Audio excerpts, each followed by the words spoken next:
ஆண்டவராக இயேசு கிறிஸ்துவின் நாமத்தினால உங்களை நான் வாழ்த்துகின்றேன். மறுபடியுமாய் ஒரு புதிய நாளுக்குள்ளாய் தேவன் உங்களையும் என்னையும் நடத்தி வந்திருக்கின்றார். எவ்வளவு அற்புதமான தேவனை நானும் நீங்களும் பெற்றிருக்கின்றோம்.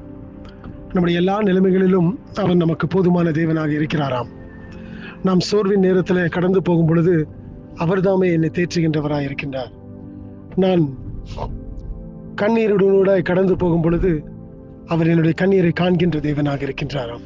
நிச்சயமா இந்த நாளிலும் கூட அவர் என்னுடைய மெய்ப்பராக இருக்கின்றார். அவருடைய நாமத்திற்கு மகிமை உண்டாவதாக. இந்த நாளிலும் கூட சங்கீதம் 23வது சங்கீதத்தின் 1வது வசனத்தை நான் வாசிக்கின்றேன். Psalm 23 verse 1.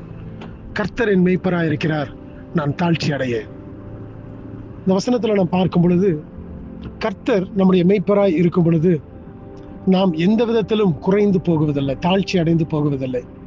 ஏனென்று சொன்னால் எல்லாவற்றையும் சிருஷ்டித்து ஆளுகை செய்கின்ற தேவனாகிய அவர் தாமே உங்களுடைய என்னுடைய மெய்ப்பராய் இருக்கின்றாராம்.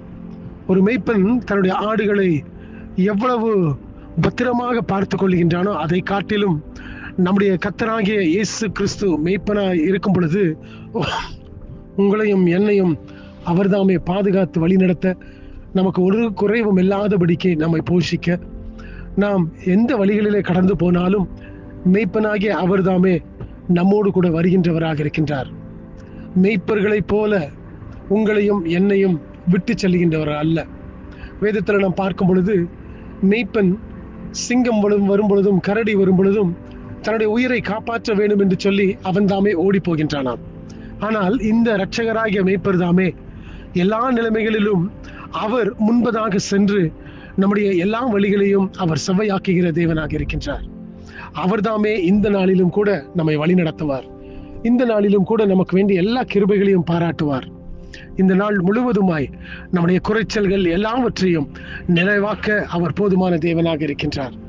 இந்த நாள் இப்படிப்பட்ட ஒரு நம்பிக்கையின் விசுவாசத்தோடு கூட நானும் நீங்களும் கடந்து செல்லுவோமா? தேவன் தாமே இந்த நாளை நமக்கு ஆசீர்வதித்து கொடுப்பாராக.